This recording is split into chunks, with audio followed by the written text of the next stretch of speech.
I'm choosing not to put fan art on this one because this particular topic is a little more awful. So I don't want people's fan art attached to this one. But apparently we have some evidence now, or at least we did back in April, that Netanyahu is actively preventing hostages from getting back to Israel. So let's go ahead and look at the article itself. For those who don't know, somehow, if you've been under a rock, the fight in Gaza, or I guess the genocide in Gaza more likely is the better term here, has been happening, and Israel has used the Hamas attacks of October 7th to try to argue that everything they're doing is perfectly reasonable and fine despite all the civilians they're killing. But let's take a listen here. On the morning of Saturday, October 7th, Haim Rubenstein heard the sirens go off at his home in Tel Aviv. He turned the television on and saw Hamas terrorists getting off a white pickup truck in I do not know how to pronounce that. Sderot? Dero? I guess Dero? And then watched social media footage of Israelis being kidnapped to the Gaza Strip. Rubenstein understood instantly that these events were unprecedented and that immediate action was needed. He saw the first hostages dragged away on foot, in pickup trucks, and in motorcycles, including Noah Argamani, who was kidnapped from the Supernova Music Festival near Kibbutz Reem aboard a motorcycle while crying for help with her boyfriend Avantanan, or led away on foot by the terrorists. Rubenstein, who was 35, an experienced media advisor who had previously served as a spokesman for former Yesh Atid MK Offer Shalah. Man, I feel very, very bad pronouncing all these very, very terribly. Jesus Christ. As a member of the party's media team in 4 election campaigns, told his partner Roni, "I can no longer sit around. The first thing I did was pick up the phone a few minutes after 8 a.m. and tell my clients that I had decided to take time off to help hostages and families." Rubenstein told Zaman Yisrael that the Times of Israel's Hebrew language sister site in an interview this week. On the same day that Hamas-led terrorists killed some 1,200 people in Israel and took 253 hostage into Gaza, Rubenstein and his partner began collecting names of hostages who were identified in news reports and on social media. By the end of that bloody Saturday, he had already gathered 70 names. On Sunday, Rubenstein began meeting with relatives and abductees. One of those he met was Moshor Avantan Or's brother. Moshor Avinadin Or's brother. Mosh told me something that still echoes in my ears this day. He told me we don't need anything. They'll be back within 2 days. And I said I didn't believe that would be the case. By the end of that day, Rubenstein had an initial list of 250 hostages and missing people, and he put together a list of their relatives so that they could stay in touch with them. Within days, this private initiative expanded to what became known as the Hostages and Missing Families Forum. Rubenstein assumed the role of the forum's spokesperson. In the first meeting with the family members, some of them were in shock and had a hard time stomaching the fact that their kids had been kidnapped. Rubenstein recalls, "I promised to get them anything they needed from an organizational perspective so that they could focus on the fight and get their children released quickly."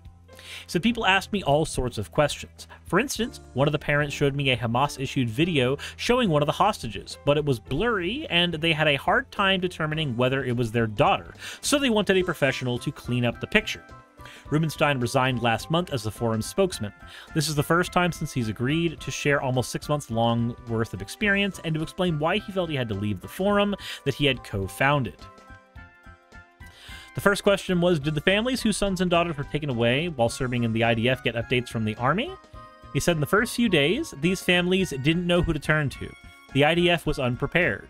And some families did not get the information from a government-authorized party for 2 weeks. We started to independently collect information about each hostage and set up a website. The next question was, did you work with Gal Hirsch or the Prime Minister's office? So on October 9th, Prime Minister Benjamin Netanyahu appointed Hirsch to act as the coordinator between the families and the government. Rubenstein contends that at the time, Hirsch's team didn't have comprehensive information regarding the number of hostages. If you guys are wondering why I'm not interjecting as often as I would, it's because right now I don't have much to interject with, and I don't want to be fake when it comes to something like this. He then said that Galharsh only began functioning after 2 or 3 weeks. Until then, there was no one to talk to. I don't know what his contribution was. As far as I can tell, he just held the microphone in their meetings with the families. He told them they shouldn't hold protests to push for their loved ones' release. He said, you need to understand that Netanyahu has set up Hirsch's team because the Prime Minister's office didn't want there to be an external body criticizing the government for its conduct surrounding the hostages. Who did you meet with to advance the hostages' return? Rubenstein responds by saying the first official we met was President Isaac Herzog. It was October 10th, and at the time, the reported death toll from the attack was only 400. We asked him to use his influence so that there would be someone in the government taking care of the families. The next question was, when did the Prime Minister meet the hostages' families for the first time? Said on October 15th. Until then, there had been no meeting with him or anyone else on his behalf. Rubensteins then asked, do you feel like the government was ignoring you? And he said, absolutely. No representative of the government or the IDF had updated the families of the hostages that the IDF was beginning its ground offensive in the Gaza Strip. We couldn't understand how it could be that the families weren't getting updated on the ramifications this could have for them. Then asked, how did you deal with this? And he said, on that day, October 26th, I called the families to come to Hostages Square in Tel Aviv. At the assembly, we announced that the Prime Minister and the Defense Minister must meet the families, but there was no response to that from Netanyahu or Yoav Gallant's offices. So we said if we didn't get an immediate response, the families would camp outside the Kiryat IDF headquarters in Tel Aviv. After that, Gallant promised in a statement to meet the families the next day. We told him we weren't willing to wait. That evening, Netanyahu's office announced that he would meet the family's representatives. When asked what the atmosphere was like, he responds by saying, we left the meeting very disappointed because Netanyahu talked about dismantling Hamas and the goal of the war.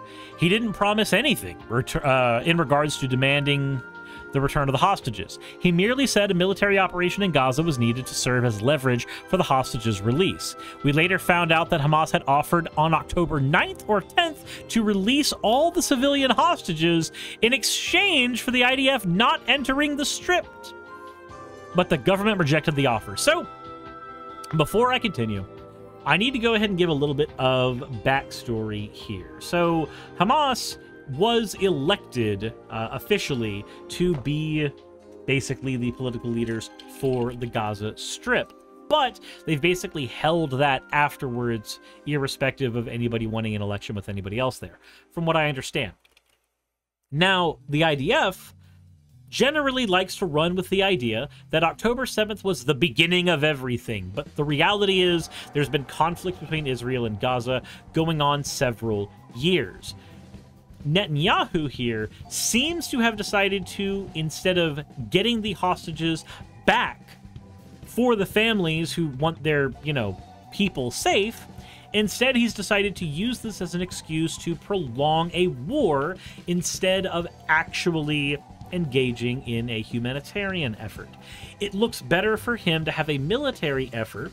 It works better for his propaganda to do that than it does for him to actually engage in any kind of humanitarian aid where those hostages are concerned. Now, does this mean Hamas should have captured the hostages?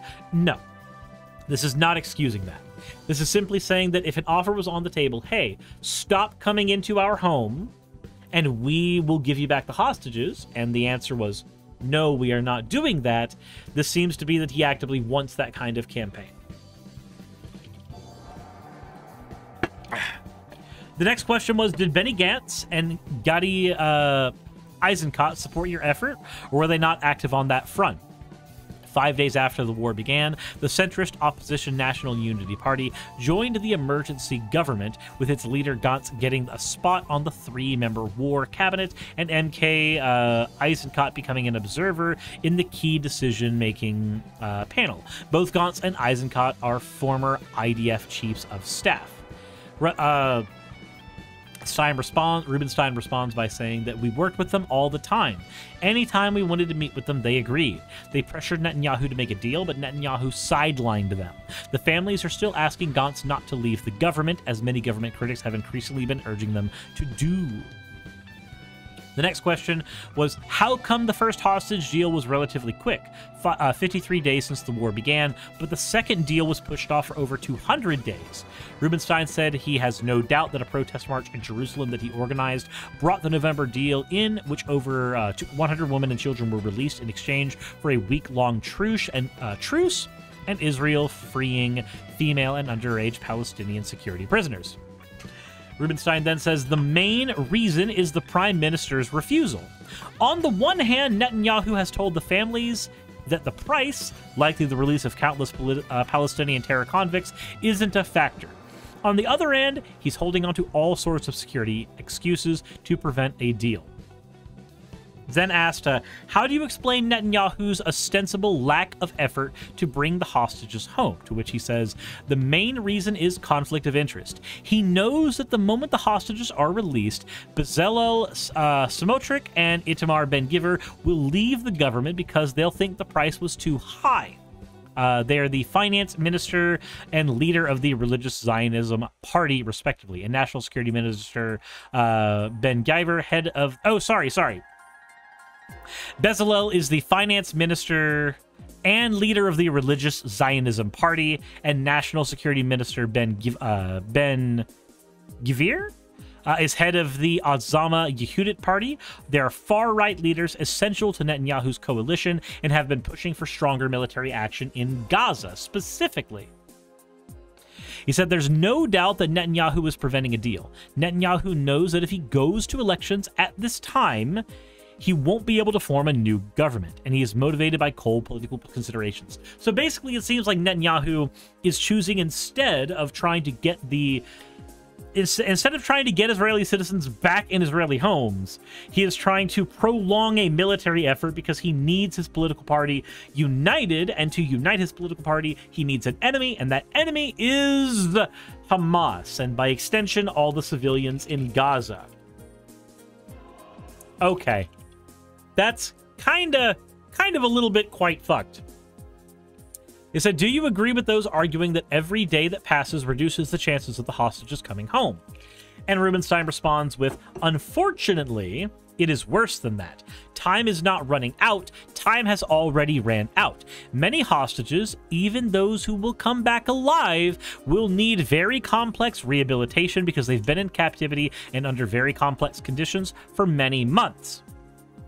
Rubenstein was then asked, why did you resign as the family's spokesman, a role you defined as a project of your lifetime? He responds by saying, after 5 months of 24/7 work for the families, my own family needed me.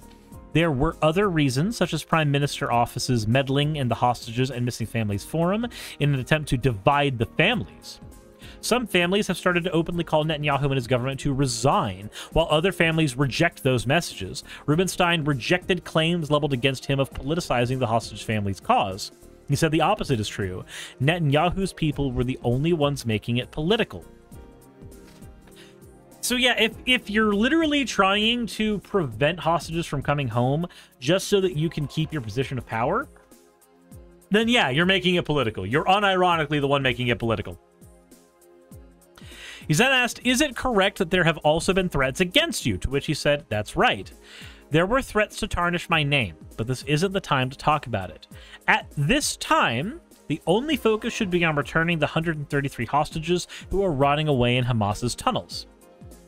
In response to Rubenstein's claims, the Prime Minister stated that the Prime Minister, together with security and diplomatic leadership, are working around the clock to do everything to bring the hostages home. But again, by everything, Netanyahu, of course, means we want to invade Gaza and kill as many people as possible and find the hostages that way, as opposed to accepting any actual deal that would bring the hostages home. Gal Hirsch's office commented that Hirsch was appointed by the Prime Minister the day after the war broke out. The apparatus he set up began working in the first week of the war and has steadily continued to build and improve from day to day. The hostages apparatus is continuously acting in coordination with all security bodies, government ministries, and internal officials, and this action shall continue in order to return the hostages and help their families in their darkest hour.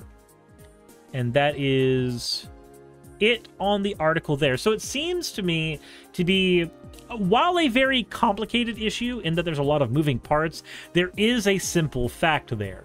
Irrespective of any damage that Hamas has engaged in the beginning, right now the situation is that Israel is being asked not to invade Gaza further, not to push further into the Strip, not to engage in conquest in the Gaza Strip. And in response, Israel is saying, no, we don't want to do that. We are going to use every single instance of a thing that has happened in the Middle East where we are concerned as an excuse to be in the Strip and attack everywhere we can. If we find the hostages in that time, then that's gravy. But we will not accept the hostages coming home because we would rather invade the Strip, and we do not want to have to make any deals that involve, you know, not killing Gazans. So the interesting thing here for me is how fucked the situation is on both sides. Hamas is fucked for engaging in the attacks on Israel in the first place, and Netanyahu and his government in Israel are also fucked for not getting those civilians home. An offer is on the table, an offer of compromise, and he is actively choosing not to take it, instead deciding that the correct thing to do is to annihilate all the Gazans out of the Strip, which is tantamount to genocide. It's a fucked up situation. And this is why people who are part of the Free Palestine movement are so adamant that Israel is engaging in active genocide, because even when their own people are concerned and they have an option to not continue the violence and instead get those people home, they're like, they're choosing not to do that. They are choosing to keep engaging in war. They are choosing to keep harming civilians. They are choosing to keep disenfranchising Gazans, blowing up their hospitals, blowing up their colleges, blowing up everything that they've ever known and loved in the Strip. Treating it every bit like the open-air prison that people have argued that it is. It's a fucked situation on multiple sides. I'd argue, as of right now, far more fucked on Israel's side, personally. But let me know what you guys think in the comment section below. Hit the like button if you haven't already. I tried to give this as clean of an argument as I could while reading through the article as well. And I'm not as versed in foreign policy as I am on something like, say, trans rights, as an example. But let me know what you guys think in the comment section below.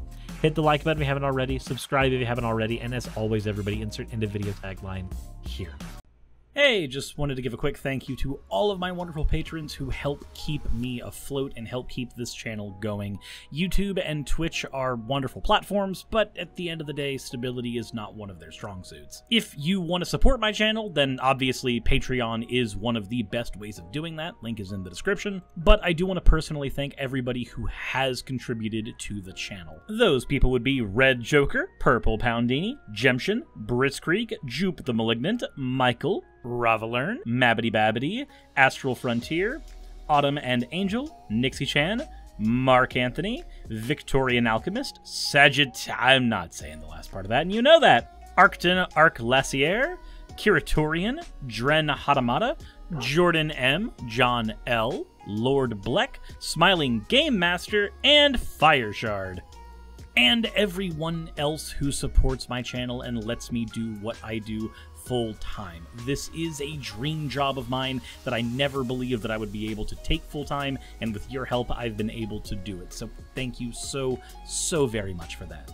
Thank you for watching the video. I hope you all enjoy, and I hope you all are having a wonderful time. I will see you all in the next one, hopefully.